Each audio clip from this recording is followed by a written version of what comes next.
तो जैसा कि पिछले एपिसोड में हमने देखा था, वांगलिंग यहाँ पर उस स्किनी मैन को फिर से देख, यानी वो कंकालों वाला इंसान। अब आगे वांगलिंग अब ये जो ब्लू मैन था इसकी तरफ आगे बढ़ रहा था और वांगलिंग के हाथों में इसका ग्रीन स्वॉर्ड भी नहीं था। तो इस बंदे को कॉन्फिडेंट कि ये वांगलिंग को हरा सकता। और फिलहाल ये बंदा भूल जाता है कि यहाँ पर ये क्यों आया था और ये फिर से अपने टालिस्मैन को एक्टिवेट करता। इसकी बॉडी से अब ब्लू ऑरा बाहर निकलने लगती है। इस दौरान ये कुछ मानो स्ट्रेंज लैंग्वेजेस यूज कर, मानो वांगलिंग कुछ बताना चाहता और वांगलिंग फिलहाल इस ऑरा से एक खतरा फील कर और ये भी अपने पावर को रिलीज कर देता है। और इस बार जो वांगलिंग ऑरा यूज कर रहा था, क्योंकि हमने पिछले एपिसोड में देखा था कि फिलहाल ही ये एनर्जी प्रैक्टिस कर रहा था, तो एक कोल्ड ऑरा बाहर निकलती और इधर ये स्ट्रेंज बंदा वांगलिंग की तरफ एक पंच बढ़ा देता और ये जो पंच था वांगलिंग को 2-3 कदम पीछे हटने पे मजबूर कर देता। पर बदले में वांगलिंग ने भी जो पंच मारा वो स्ट्रेंज बंदा कुछ अलग ही फील कर, मानो इसकी बॉडी के अंदर एक कोल्ड ऑरा एंटर कर चुकी हो और इसके पास अगर ये टालिस्मैन नहीं होती तो शायद ये अब तक फ्रीज हो चुका होता। और इसका लैंग्वेज शायद थोड़ा अलग, फिर भी ये वांगलिंग की तरफ देखकर जी करके कुछ बोलता है। वांगलिंग को समझ में नहीं आता कि जी का मतलब क्या। अब ये जो स्ट्रेंज बंदा था ये फिर से एक टालिस्मैन निकालता, समझ लो कागज का कुछ होता है ये, और इसमें जो औरत थी वो व्हाइट और ग्रीन कलर मिक्स और एक गैस व्हाइट ग्रीनिश कलर की चारों तरफ फैलने लगता। स्ट्रेंज बंदा फिलहाल फिर से मानो रिकवर हो चुका और यहाँ से निकल जाता है। वांगलिंग को समझ में नहीं आता यार ये बंदा चाहता, पर तभी से याद आता जब वो बंदा पहला अटैक कर रहा था तो उसने पंच मारने से पहले स्ट्रेंथ बोला था। और वांगलिंग फिलहाल अपने यिन एनर्जी कल्टीवेशन से काफी खुश और उस बंदे ने एक नाम बोला था जी, तो वांगलिंग अपने ऑरा जियान स्पिरिचुअल एनर्जी बोलता है और ये डिसाइड कर कि ये जो मेथड ये प्रैक्टिस कर रहा है अंडरवर्ल्ड एक्सेशन मेथड, जब इसके 5th लेयर में ये पहुंच जाएगा तो इस जगह को छोड़ देगा और उसके बाद इसको और भी खतरनाक लेवल का ये लोकेशन चाहिए होगा। वांगलिंग इधर और अंदर जाने को डिसाइड कर फिर से ये देखता है वो जो स्ट्रेंज बंदा था वो वापस आ रहा था और इस बार ये बंदा कुछ हाथों से मानो इशारा कर रहा हो। बेसिकली ये बंदा ये कह रहा था कि मुझे फॉलो करो। वांगलिंग हाँ में सर हिलाता है और ये स्ट्रेंज बंदा काफी तेजी से मूव करता है। वांगलिंग भी इसे फॉलो करने लगा और फिलहाल एक टनल के रास्ते ये कहीं अंदर जा रहा था। 2 दिन इस दौरान बीत जाते हैं और ये फिलहाल एक काफी अलग दलग पड़े जगह पे पहुंच चुके थे और वांगलिंग यहाँ पर आसपास में एक टावर को नोटिस करता है और टावर के ऊपर में एक 2 मीटर बड़ा सा स्टोन बीट था। अब ये स्ट्रेंज बंदा कुछ सील्स बनाता है और स्टोन टावर को टच करता है और फिलहाल ये दोनों शायद यहाँ से आगे निकल जाते। समय बीतते जाता और यहाँ पर इन्हें ऐसे कई सारे टावर्स दिखते रहते। कुछ खत्म हो चुके थे यानी धंस चुके थे, तो कुछ की कंडीशंस थोड़ी ठीक थी और रास्ते में वांगलिंग को अब तक टोटल 8 स्टोन बीट्स दिखाई देते। 14 दिन निकल चुका था और ये सिटी के सेंटर में पहुंच चुके थे और फिलहाल ये बंदा यानी जो स्ट्रेंज मैन था ये मानो कुछ गुणगान कर रहा और यहाँ पे अपने सर को झुकाता और सामने में जमीन के नीचे से एक 100 मीटर की स्टैचू बाहर निकलती। अभी जो पुतला प्रकट होता है स्टैचू, इनके हाथों में एक स्पीयर भी और बॉडी के आसपास एक ड्रैगन को देखा जा सकता था। ये स्ट्रेंज बंदा वांगलिंग को इशारा करता कि इनकी तरफ देखो और वांगलिंग ये जो ड्रैगन हेड था उसके करीब जाता और जैसे ये करीब जाता है ये एक अलग ही लेवल का ये एनर्जी नीचे फील करता। ये समझ चुका था यहाँ पर जो एनर्जी की क्वालिटी है वो अलग ही लेवल और फिलहाल ये बैठ करके यहाँ पर कल्टीवेशन शुरू कर देता। 5 दिन इस दौरान निकल जाते और ये जो बंदा था ये आसमान की तरफ देखता था, फिर स्टैचू की तरफ देखता, शायद ये किसी बात पे चिंतित। इसके पास टोटल 9 टालिस्मैन थे। वही दूसरी तरफ अपना वांगलिंग ये अपना 2nd कोर बनाने लगा था और अगर ये पूरा कर लिया तो ये आराम से जो फाउंडेशन स्टेज में लेट फेज के भी बंदे होते उन्हें संभाल सकता था। फिलहाल ये फाउंडेशन के मिड स्टेज के बंदों को आराम से निपटा सकता है। वांगलिंग इस दौरान एक चीज और नोटिस करता, क्योंकि पहले से ये स्पिरिचुअल एनर्जी प्रैक्टिस कर रहा था तो स्पिरिचुअल एनर्जी इसकी धीरे धीरे डार्क होते जाती। पहले ब्लू कलर की थी, अब ये डार्क ब्लू हो चुकी थी।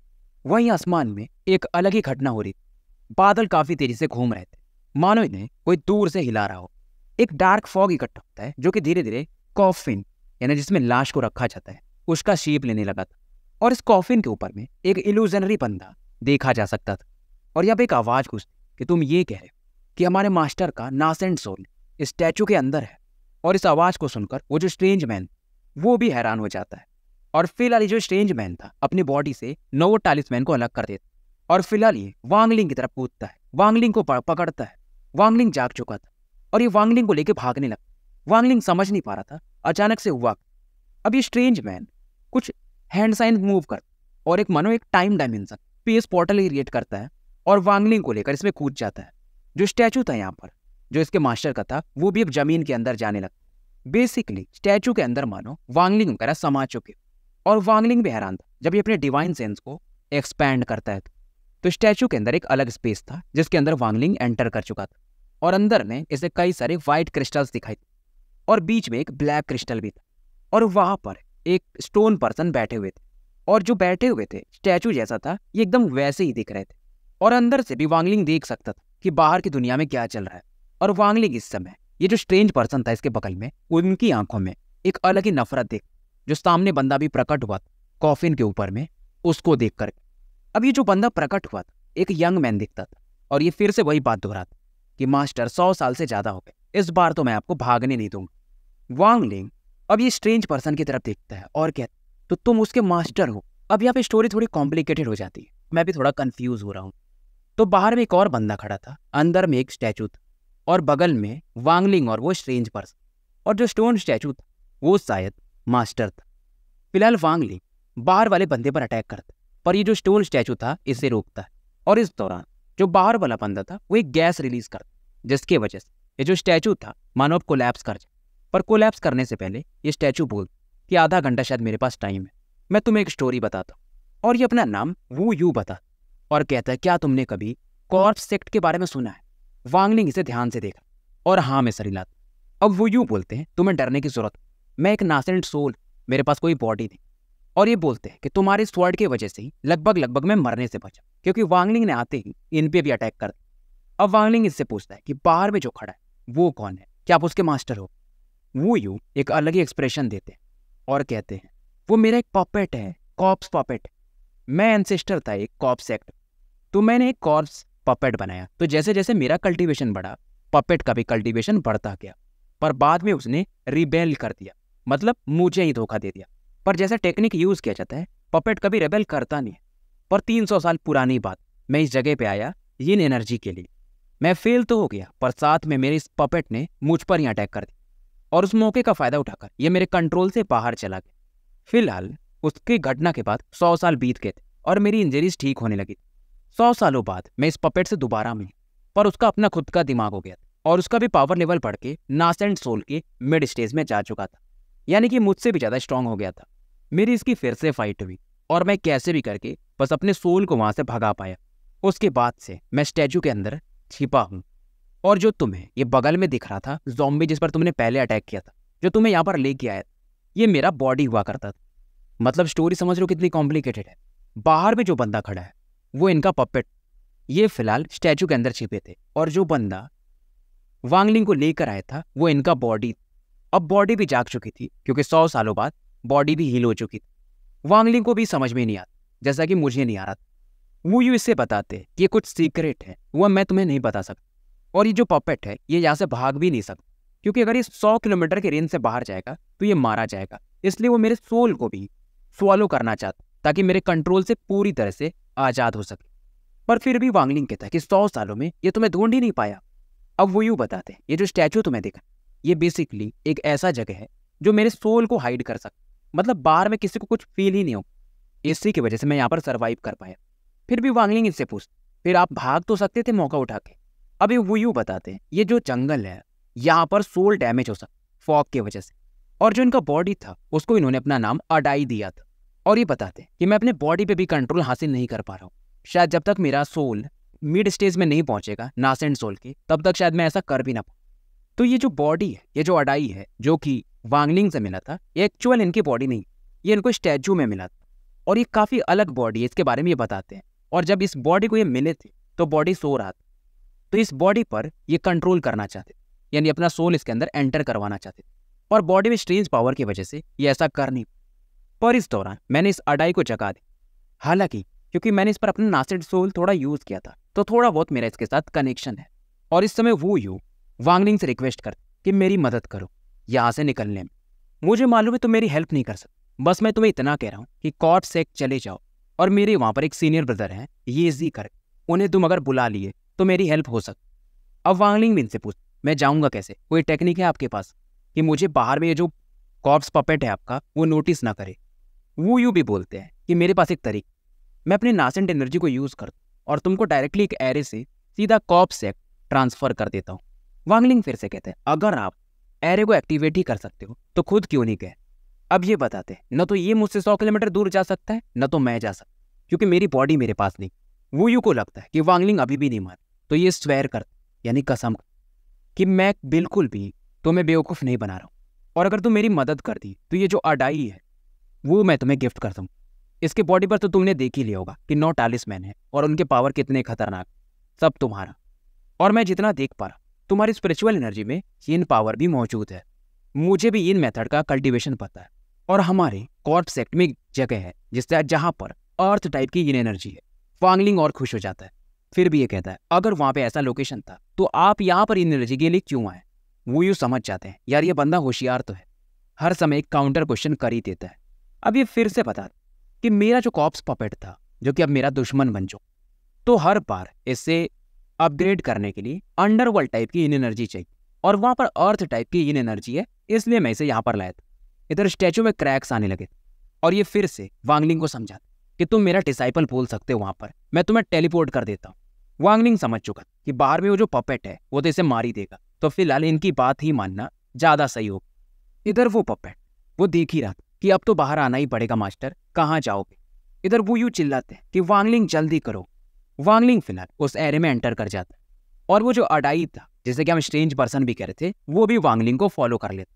इधर वो पपेट उसे काफ़ी गुस्सा था, क्योंकि वो एरे को देख चुका था, और ये जो कॉर्प सेक्ट था ये काफ़ी मिस्टीरियस माना जाता था, और समय के साथ ये कॉर्प सेक्ट गायब हो चुका था, यानी इन पर अटैक हुआ था। लोग इन्हें ढूंढना चाहते थे, और ये मिलते हैं। इधर सीन शिफ्ट होता और एक काफ़ी कोल्ड एरिया को दिखाया जाता, जो कि फॉग से थोड़ा बहुत ढका हुआ था, और ये लोकेशन था फिलहाल सबसे मिस्टीरियस सेक्ट, कॉर्प सेक्ट का।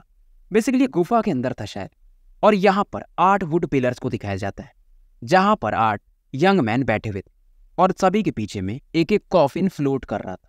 और अचानक से इनमें से एक का आँख खुलता है और ये पूछता है कि तुम कहाँ से आए हो? अब जो सामने बंदा ये अपना नाम बताता कि मैं रैंक 2 कल्टीवेशन कंट्री से आया हूँ, लू कॉर्प्स ब्रांच से। मेरा नाम लिन यी है, और मैं एग्जाम में पार्टिसिपेट करना चाहता। अब ये बंदा जो भी था इससे बोलता है कि 18वें वाले गुफे की तरफ बढ़ जाओ, और इस समय के कई सारे ट्रांसफर एरे खुल रहे थे, और एक के बाद एक डिसाइपल्स यहाँ पर पहुँचते जा रहे थे। सीधा सीधा बोले तो कॉर्प सेक्ट जाने का किसी को रास्ता नहीं पता था।